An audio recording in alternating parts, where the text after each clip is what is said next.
I have you loud and clear. Hello. Hello. Welcome. Science. And that is to say, Physics, medicine, nature, or Space. Time. the brain, life. The universe. Hello! This week we're celebrating 50 years since Apollo 11. That's one small step for man, one giant leap for mankind. The NASA mission that first landed people on the moon. I'm Adam Murphy. I'm Izzy Clark, and this is The Naked Scientists. The Naked Scientists podcast is powered by ukfast.co.uk.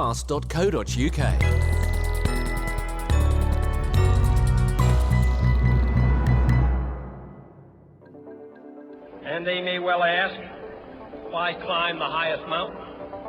Why, 35 years ago, fly the Atlantic?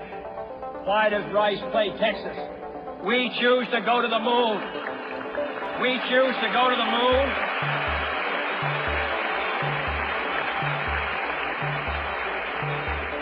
We choose to go to the moon in this decade and do the other things, not because they are easy, but because they are hard. Because that goal will serve to organize and measure the best of our energies and skills.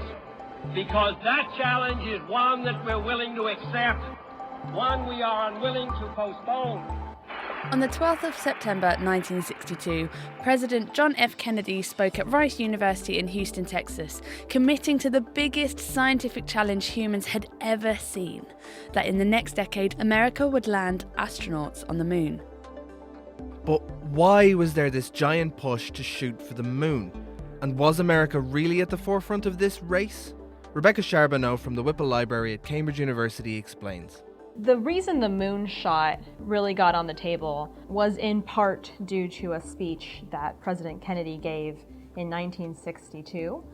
Believe it or not, the public support from the United States in regards to a moonshot was not as enthusiastic as you might have expected. And so Kennedy really needed to rally the American public in support behind a moonshot. And the reason they wanted to do a moonshot in the first place was largely for political reasons. In 1962, Kennedy was suffering massive political embarrassment in regards to the Bay of Pigs invasion, which had happened the prior year. And of course, there was the escalating tension between the Soviet Union and the United States. In regards to technical prowess and success in space, the Soviet Union had been massively successful while the United States had suffered public failure after public failure. In fact, Kennedy, when he was giving his speech at Rice University, said something along the lines of, "We have had our failures, but so have others, even if they do not admit them, and they may be less public." So there was also this suspicion that the Soviet Union, how were they so successful and the United States kept failing? And things were not going well for the Americans. At this point, the Soviets were leaving the Americans in their dust. The Soviets had not only gotten the first satellite in space, Sputnik, they had also gotten the second satellite in space, the first animal in space, Laika the dog, the first man in space and orbit, that's Yuri Gagarin, the first woman in space, Valentina Tereshkova, the first lunar flyby with Luna 1, the first lunar impact, first images of the far side of the moon, first lunar soft landing, first picture from the lunar surface, first lunar orbiter, first living creatures to fly past the moon. The list goes on and on. The Soviet Union in the early 60s had just been absolutely dominating the United States in space. And so Kennedy did feel pressure for the United States to not only catch up, but overtake the Soviet Union. And he, in that speech, used the phrase, the race to space. So really using that competitive rhetoric to try to mobilize the United States. Why space, though? Why not a different field for the race, like the bottom of the ocean? What was it about the moon that captured humanity's attention? I think it's largely in part to World War II. So in World War II, obviously there was a huge technological weapons development, mostly missiles and bombings. So the Germans had developed the V-2 rocket, which was kind of the precursor to the ballistic missile. And at the end of World War II, the Soviets and Americans, who were on the same side, both were really trying hard to try to capture not only the German rocket scientists, but also the V-2 rockets themselves, so that the Soviets and Americans could try to use that technology to give themselves an advantage. And of course, with intercontinental ballistic missiles, ones that can deploy weapons on other continents, there needs to be orbital capability, right? Or the ability to go into space. It was partially because of weapons development, and that was what really pushed the United States to start getting into space was Sputnik, when the United States realized that the Soviets were able to put machinery in orbit. It wasn't so much of, oh, we're jealous that you can go into space. It was this real sense of alarm that they are technologically ahead of us in regards to mastering these weapon techniques. So that's largely how the space became the territory in which the early part of the Cold War was fought. The moon landing marked the end of the space race, and America had won.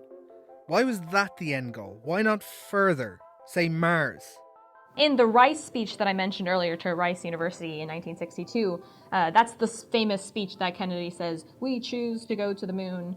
And so he absolutely said, not only is the United States going to make the goal of going to the moon, they're going to do it within this decade. So within the 60s. The 60s will be the moon decade. And that was accomplished, right? In July of 1969, right before the decade ends, they do end up on the moon. And that is usually considered the end to the space race. But of course, that didn't mean that the Soviets didn't actively continue their space and lunar activities. After this, the more collaborative kind of space exploration we know of today began, as the Apollo program joined forces with the Soviet space rockets called Soyuz rockets, and began the daunting task of trying to make the rockets safely link up in space, which is called a rendezvous. A couple of years later, in 1975, was the first space flight to include two participating nations working together, and that was the Apollo-Soyuz test project, where a Soyuz and Apollo spacecraft docked together in space with a rendezvous with a crew of 5 people, 3 Americans and 2 Soviets, and spent 2 days working in orbit on experiments and conducting joint press conferences. And so some people consider the Apollo-Soyuz test project the official end of the space race because it was no longer missions that were competing with one another, but rather actively collaborating with one another. And that laid the groundwork for later collaborative space missions like the Mir shuttle program, the International Space Station. I mean, now space is a highly collaborative affair. Rebecca Charbonneau from Cambridge University. And whilst the Apollo programme was strictly a national project, there's no doubt it was a collaborative effort. Apollo 11 was one in a series of missions that had built up to this moment of landing on the moon. Starting in 1961, both crewed and uncrewed launches went ahead to test spacecraft components, communication, and more. Answering President Kennedy's challenge of landing men on the moon by 1969 required a sudden burst of technological creativity and the largest commitment of resources ever made by any nation in peacetime, cashing in at $24 billion at the time. That's over $150 billion today. At its peak, the Apollo program employed 400,000 Americans and required the support of over 20,000 industrial firms and universities. It was all the efforts of those that made this mission possible, and at its heart, 3 very important astronauts, as spaceflight historian Amy Title explains.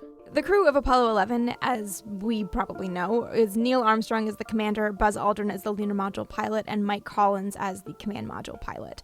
And the 3 of them come across as relatively stoic individuals. And I say that I've read the mission transcript a couple of times, and you do get a little bit of a sense of them kind of teasing each other a bit, but Neil Armstrong really does come across as the commander. He knows what's going on, and his sense of humor seems very dry. Buzz Aldrin's whole thing, he did his PhD dissertation from MIT in orbital mechanics and orbital rendezvous, and he loved talking about it to the point where people nicknamed him Dr. Rendezvous. I've read that Mike Collins said that Neil and Buzz weren't exactly friends, but that they worked very well together and had this sort of happy enough working relationship. And that's, I think, the strangest thing to think about when you imagine going to the moon is you're not necessarily going to the moon with buddies. You're going to the moon with people that you work well with. And Mike Collins, his memoir, Carrying the Fire, really kind of brings him out as the more sort of artistic soul on board. And a very nice guy, I can say that much. What is it that made these 3 men the right men for Apollo. All three of the Apollo crew members were test pilots. That was what you had to be in the 1960s, in that era, to become an astronaut.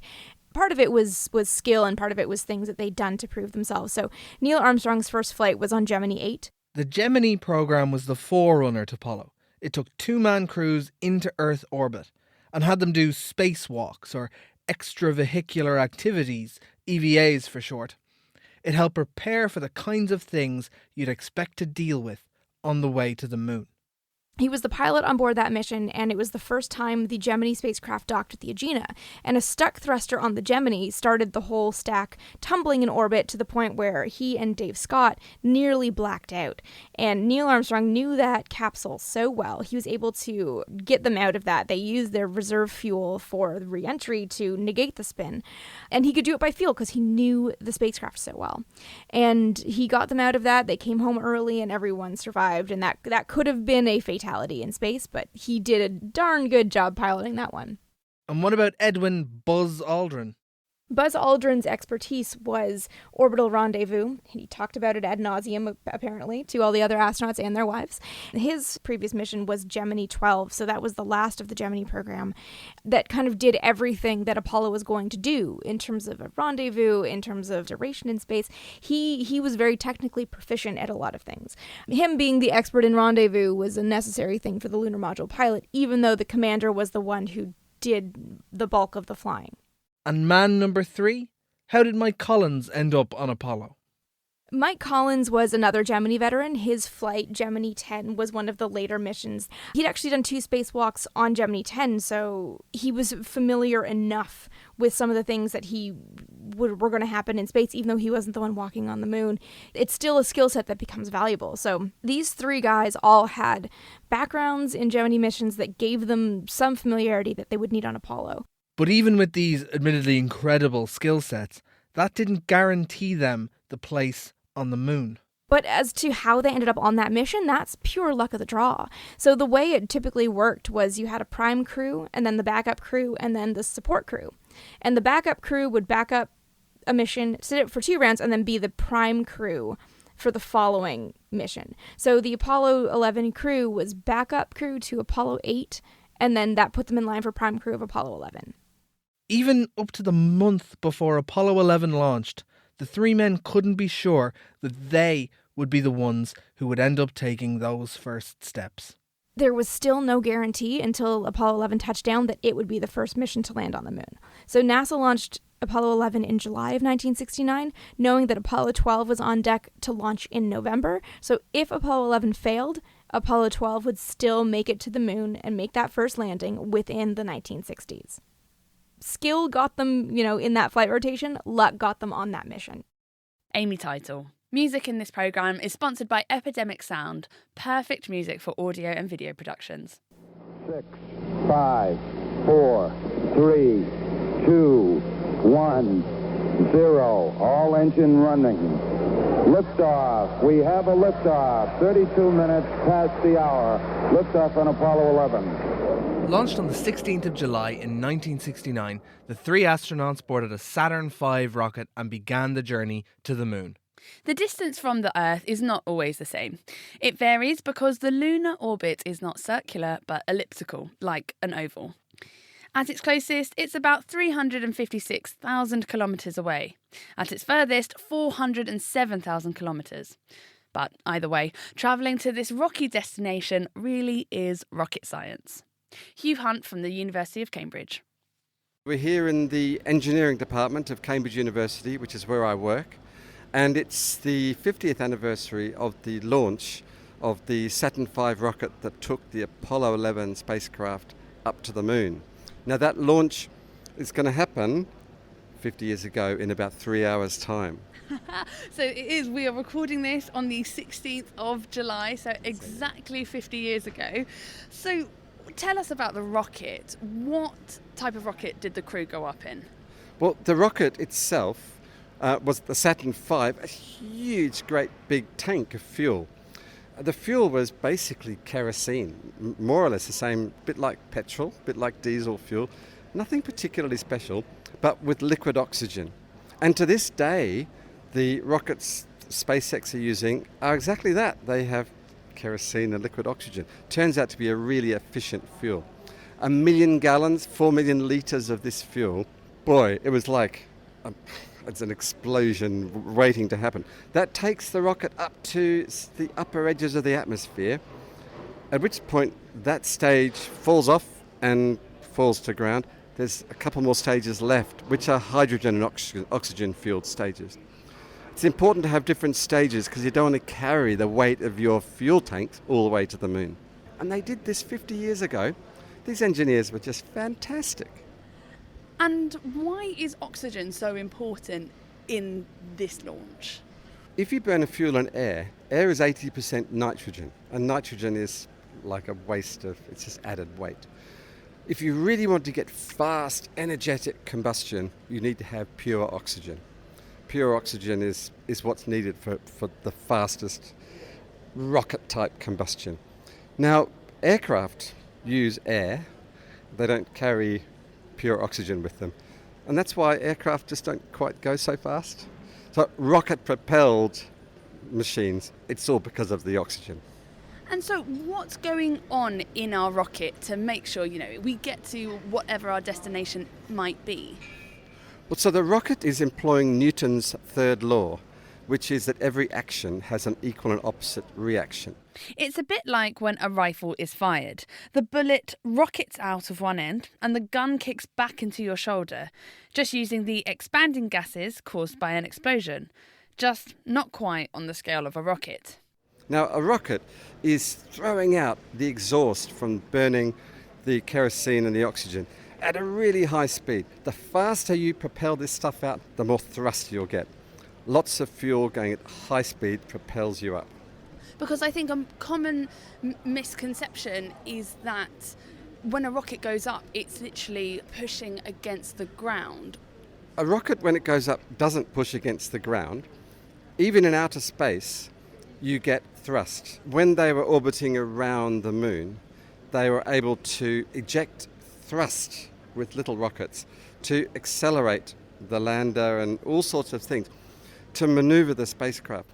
Enough theory. Time to launch some rockets. But we needed a crew for this, and thankfully...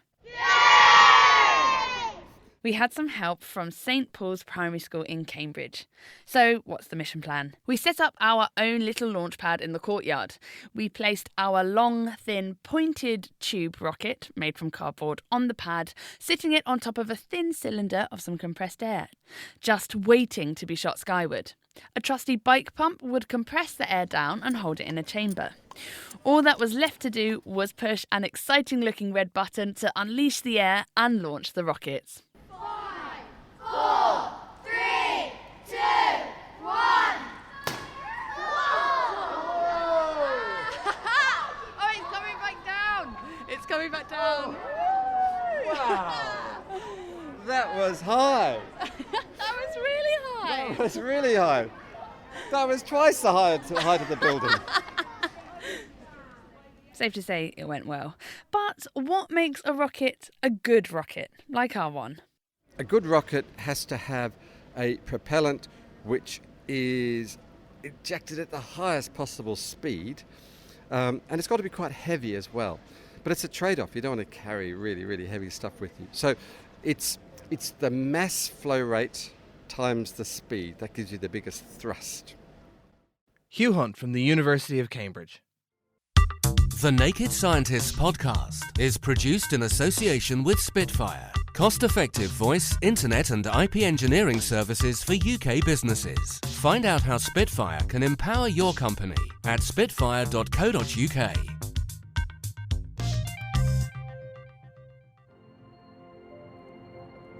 The Apollo 11 launch was just the beginning of the journey that would rewrite the history books, taking around 4 days to reach their destination. Except for 48 minutes every lunar orbit, when Mike Collins was on the far side of the moon, the Apollo 11 crew were in constant contact with Mission Control. That's Big Mike Collins there. Well, you got a little bit of... Yeah, hello there, sports fans. You got a little bit of me, plus Neil's in the center couch, and Buzz is doing the camera work this time. Roger. Well, I put on a coat and tie if I'd known about this ahead of time. Is Buzz holding your cue cards for you, over? Cue cards have a no. We have no intention of competing with the professionals, believe me. We are very comfortable up here, though. We do have a happy home. There's plenty of room for the three of us, and I think we're all learning to find our favorite little corner to sit in. The zero G is very comfortable, but after a while you get to the point where you sort of get tired of rattling around and banging off the ceiling and the floor and the side, so you tend to find a little corner somewhere and put your knees up or something like that to wedge yourself in, and that seems more at home. The team kept in touch using radio waves which travel at the speed of light. Even with that, there was still over a second's delay as the radio waves made the 350,000 kilometre trip to the moon. Now, unfortunately, we can't travel at the speed of light, so when it comes to the journey itself, how do you devise a route for a trip that's never been done before? Luckily, Izzy spoke to one person who had a good idea. I'm Norman Sears. I was a former member of the instrumentation laboratory at MIT, and I was fortunate enough to be involved in the Apollo program, which is very significant nationally and internationally even.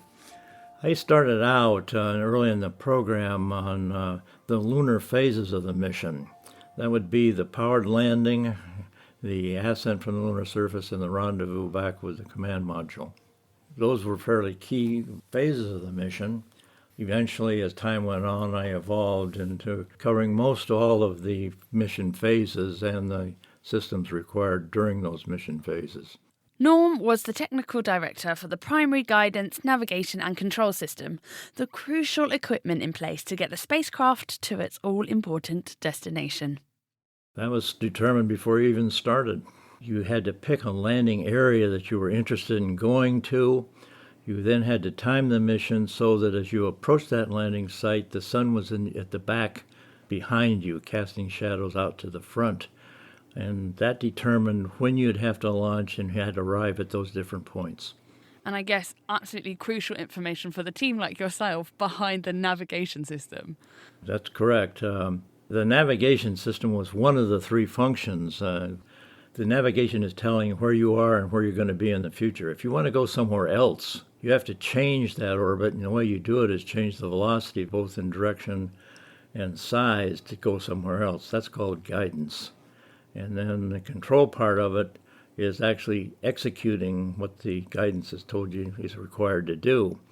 That involves orienting the vehicle, turning the engines on and off, and get the right change in velocity to take to a new position. Those are your three functions of navigation, guidance, and control. And those features relied on three essential inputs. First up, there was the inertial platform, which used gyroscopes to measure and maintain the orientation of the craft, and accelerometers to measure, well, the acceleration. Then there was the optical alignment. This system allowed the astronauts to sight stars and landmarks simultaneously, which helped the Apollo navigator to determine the position and speed of the spacecraft. And then there was a computer that had to solve the guidance, navigation and control functions with accuracy and quickly. NASA at that time, to meet the goal that President Kennedy set out to land on the moon and return by 1970, was very demanding, and NASA did not want to do any new development that they didn't actually have to do. In our particular case, of those three units, the inertial units, the optical units that aligned them, those technologies were fairly well known and no new development had to be made.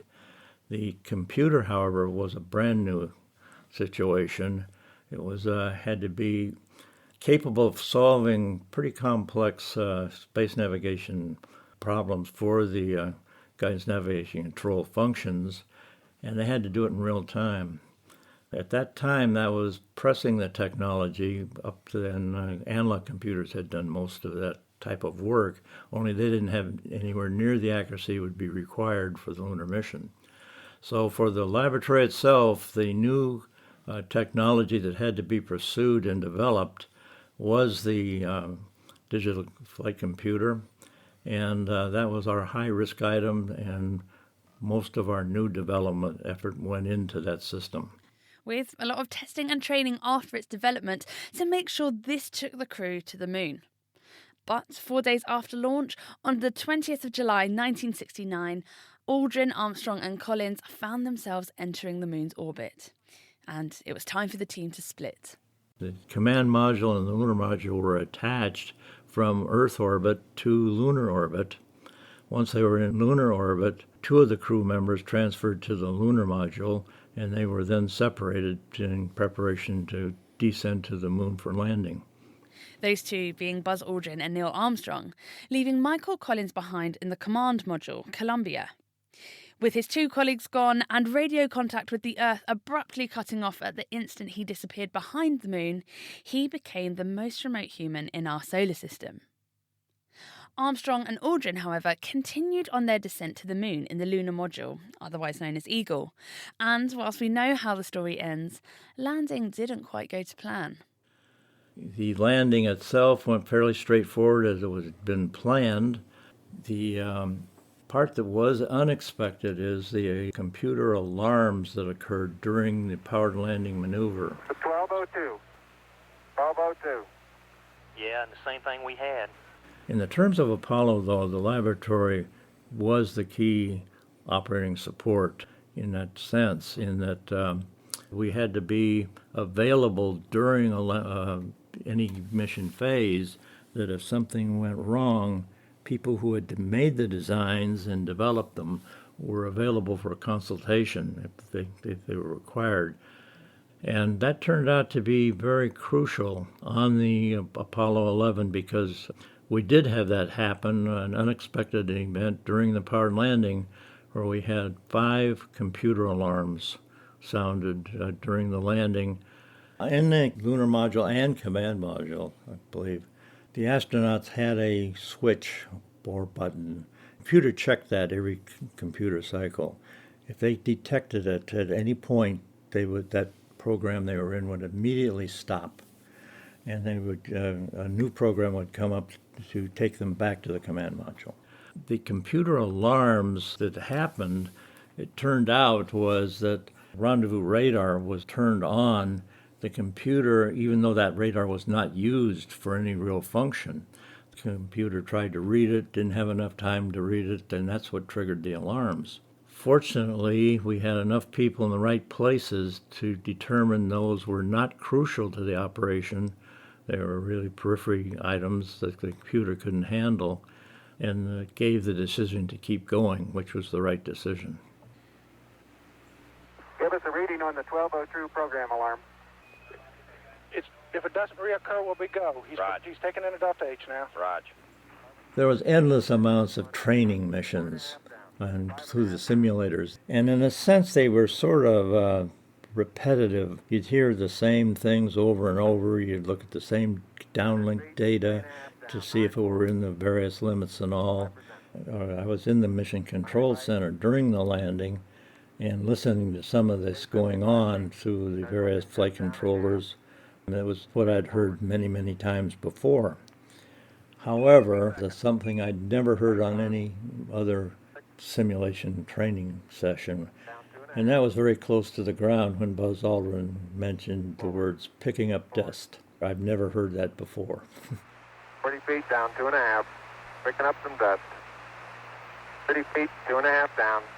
And at that point, it dawned on you, this was no training exercise, and you were just talking about a few seconds left. 2.5.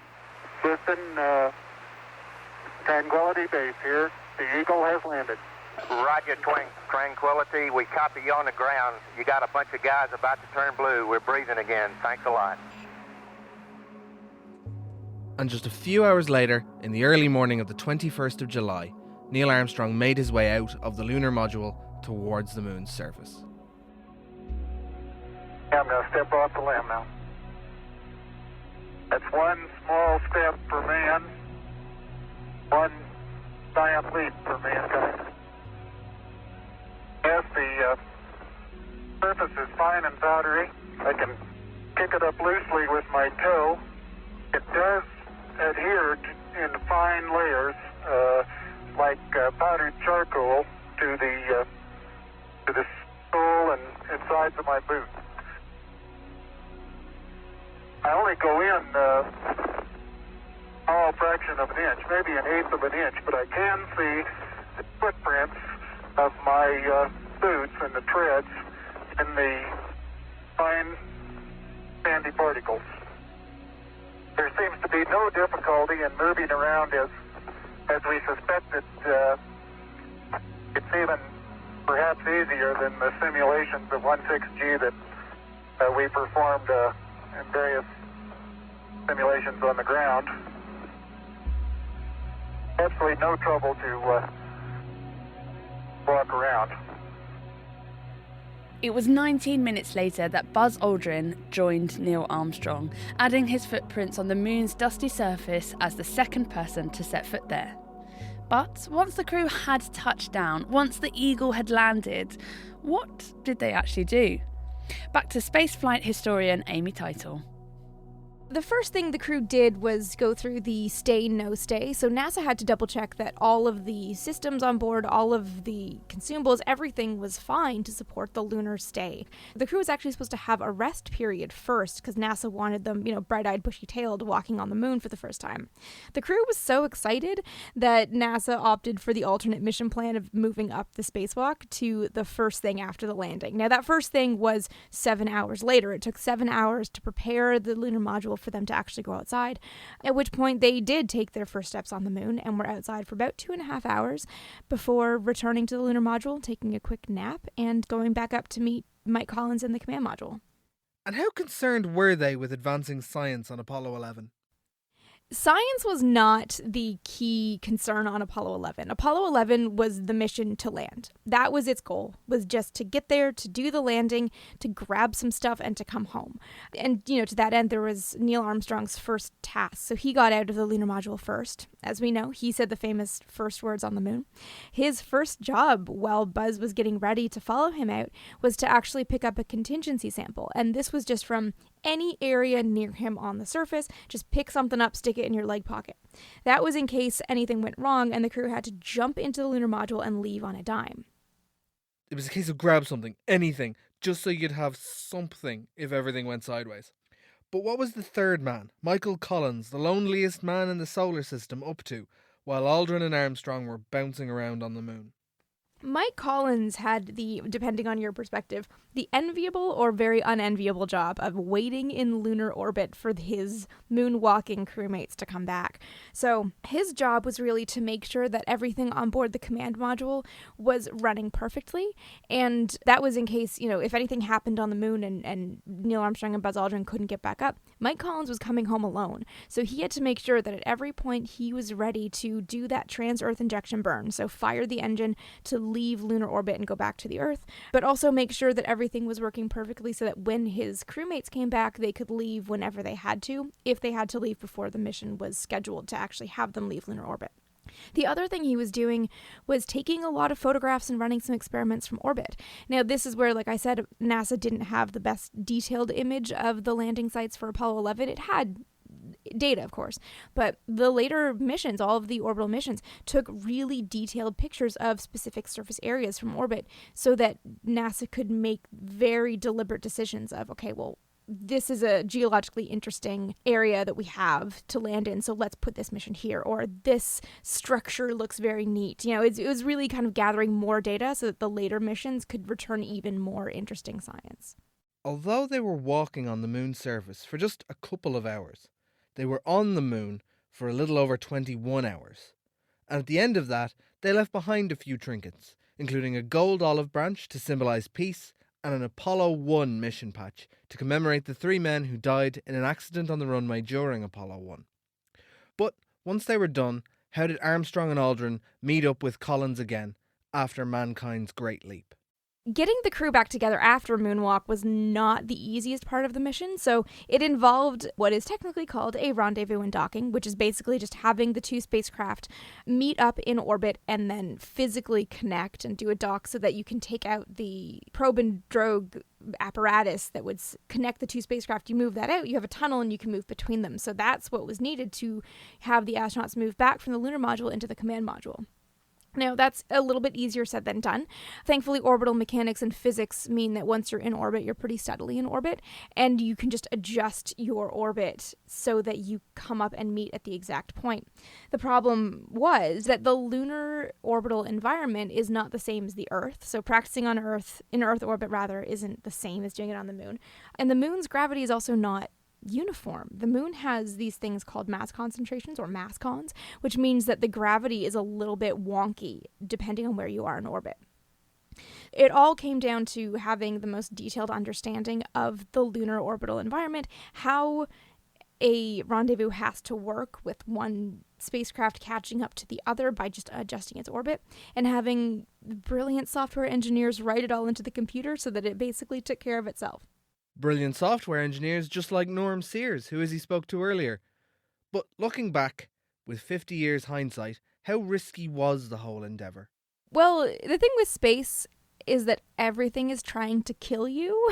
So dangerous would be the key word. You know, when you think about the reality of what they're doing, we, now almost see flying in space as routine, but you're sitting on top of a giant rocket that is effectively a controlled explosion, punting you into space, which then has multiple pieces that have to be put together, that has to punt you to the moon, and then you're dealing with this foreign alien environment, landing on the surface that no one had done before. And it's not like crossing the oceans to the Americas with Christopher Columbus. You can't breathe on the moon or till the land. It's also trying to kill you.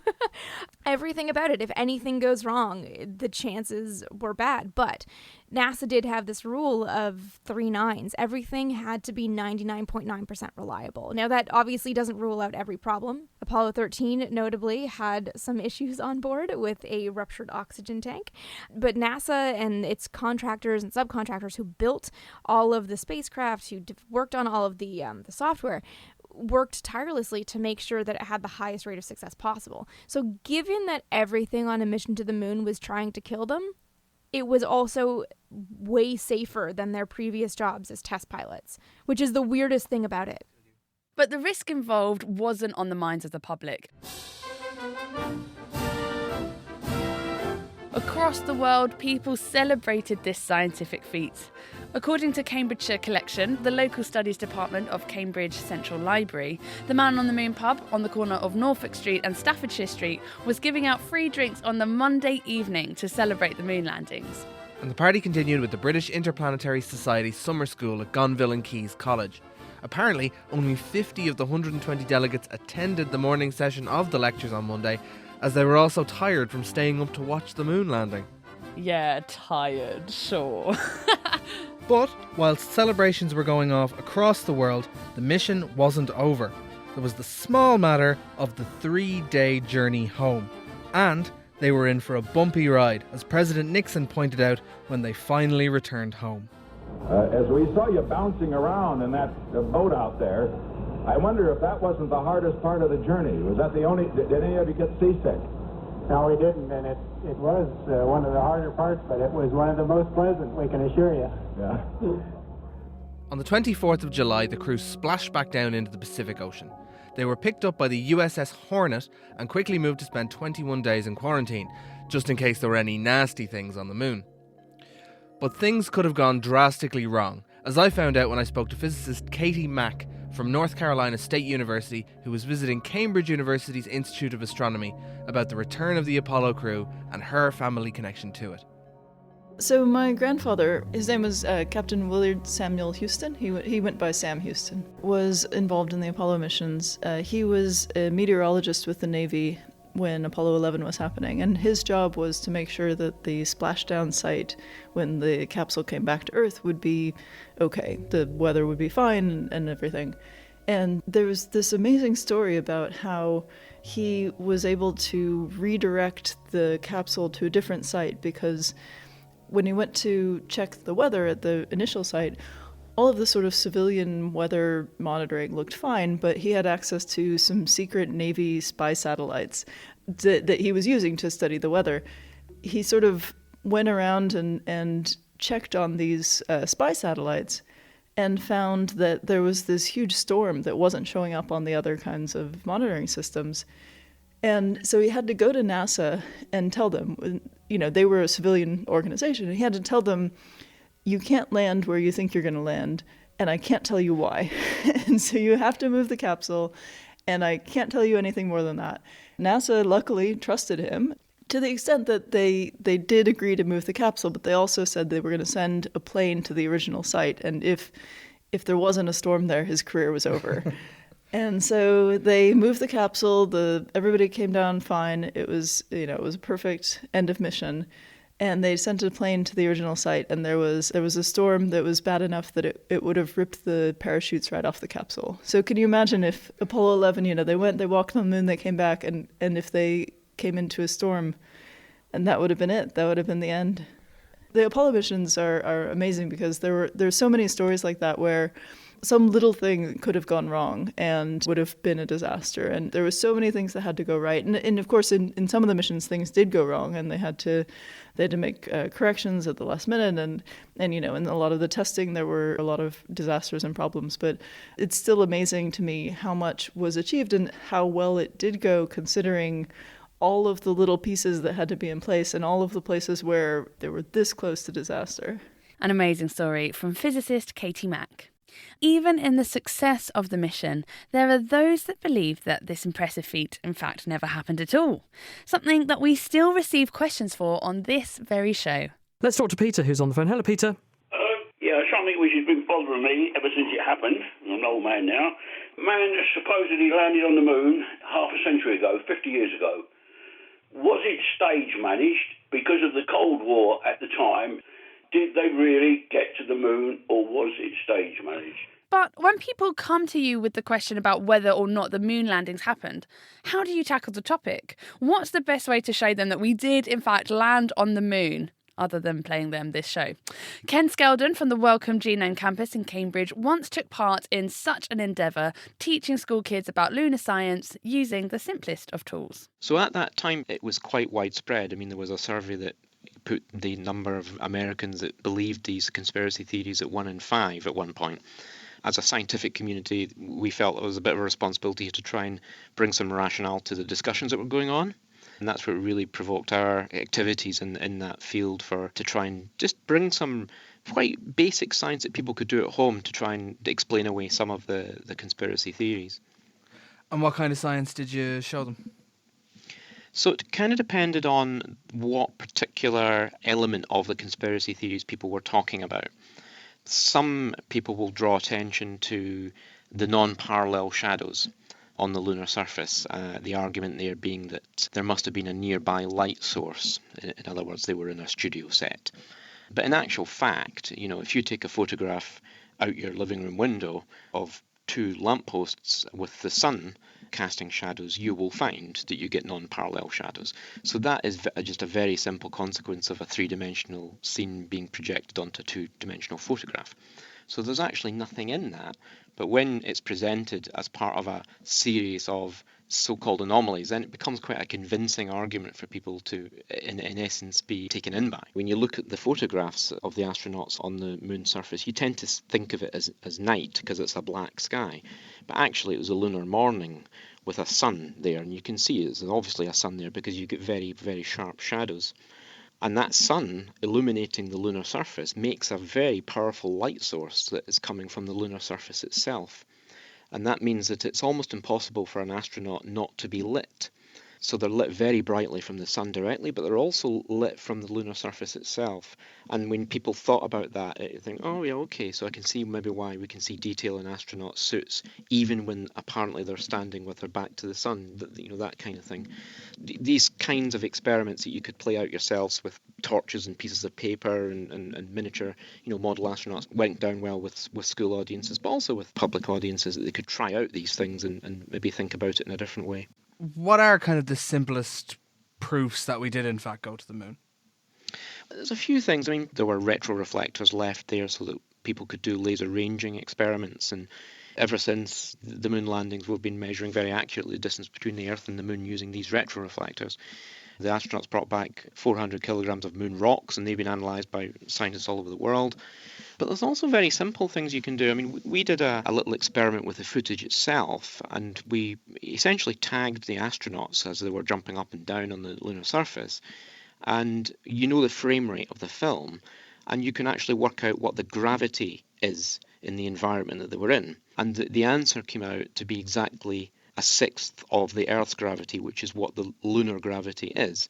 When you're trying to convince people of this, what kind of things do you have to keep in mind to not push them further away? The danger is that you're responding to the hoax conspiracy theories in a defensive way. And that was never the intention. It was simply to present some alternative explanations and then let people make up their own minds. So when we did the talk, and we toured around the world with this, we would always start the session by saying, well, how many people believe that, the conspiracy theories, there might be something in them? And we would do the same thing at the end. And in some cases, you would get less hands going up, and in some situations, you might get more hands going up.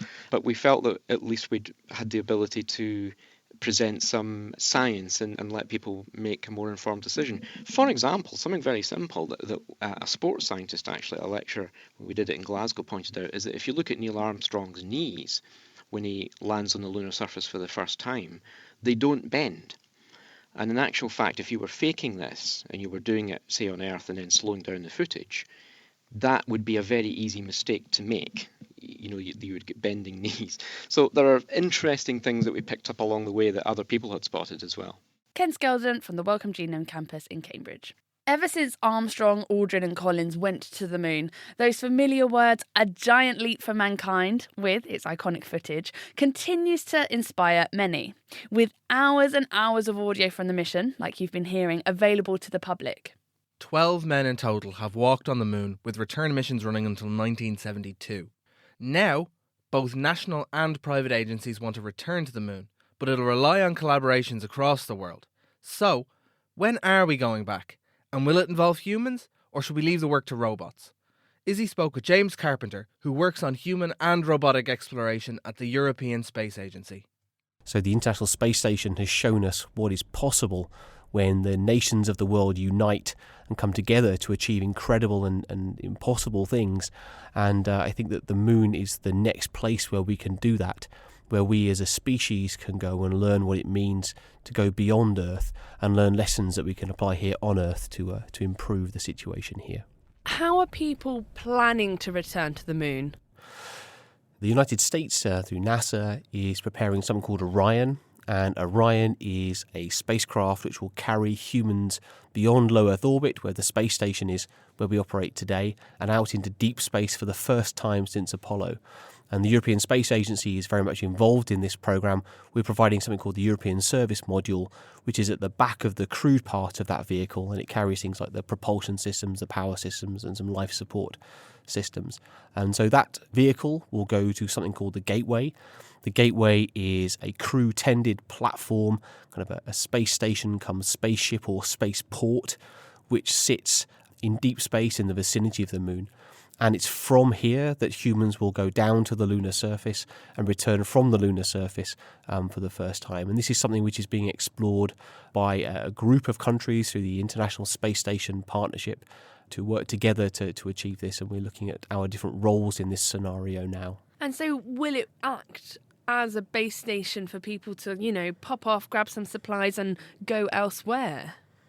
The Gateway's first function as a staging point will be to access the lunar surface and come back from the lunar surface.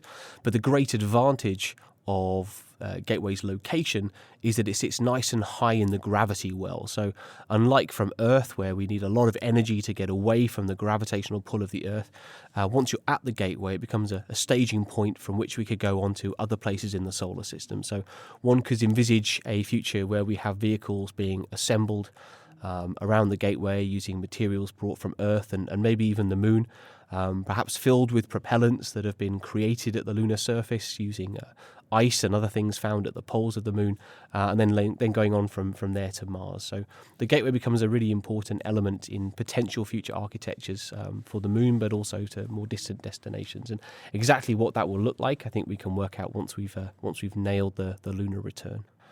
In the US now, there is a very strong drive to return humans to the lunar surface by 2024. And we will be looking to understand how ESA can play a role in an international lunar exploration scenario, which is sustainable and has a long-term plan. Is there a place for humans in that, or are we just leaving it to robotics because we don't have that risk of, things go wrong with us? We are human. So space robotics have come on a long way. And there are tremendous things that we can do with robots. Robots, however, cannot substitute entirely for humans. So if we look at the science that was performed at the lunar surface 50 years ago on Apollo, what was possible in just a few days with 2 humans at the lunar surface is way beyond what would be possible with any robot available today in a much, much longer time. There is no substitute for having a well-trained human in situ at the surface of the moon or any other planet doing science. That said, there is a role for both humans and robots. So there are some things that humans are really good at and robots are really bad at. And there are some things that robots are really good at that you don't need humans to do. And so the challenge for us and the exciting thing, I think, for everybody is to try and find that balance between what humans can do best and what robots can do best, and trying to get the best of both worlds and to create a real partnership between human and robotic capabilities. It might be early days, but do we know what those humans might be doing when they do return to the lunar surface? Definitely. So we know a lot about the moon, but there is a huge number of science questions to be addressed. I think the future of the moon is likely to look somewhat like Antarctica today. So humans now go to Antarctica to perform scientific research, make measurements, travel across the surface of the Earth in Antarctica, taking samples. And I think something like this will be what we see at the lunar surface too. They'll also be preparing for future exploration, so testing technologies and preparing the way in that sense too. One very important theme of lunar exploration in the coming decade or two is going to be establishing the use of local resources for space.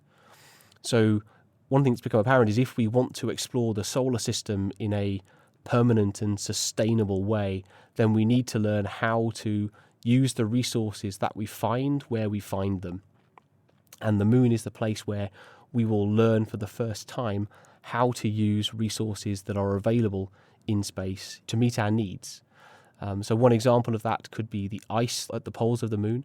So if we can learn how to purify it and then to use it both for life support systems, drinking water and air, but also to split it into oxygen and hydrogen, which could become propellant, then this is a capability that will be enabling for us moving out into the solar system and can also make accessing and using the moon sustainable in the long term. But we also need to do this in a way which is in of itself sustainable. So through learning how to do this, we are always pushed to the maximum efficiency and minimum waste. That is the nature of the way we engineer for space. And so in doing so, we can also learn some really important lessons about resource management here on Earth and how we can manage our own resources in a more responsible and sustainable way. So watch this space. James Carpenter from the European Space Agency. And there's no denying that this mission inspired every corner of the world. That this is the greatest week in the history of the world since the creation.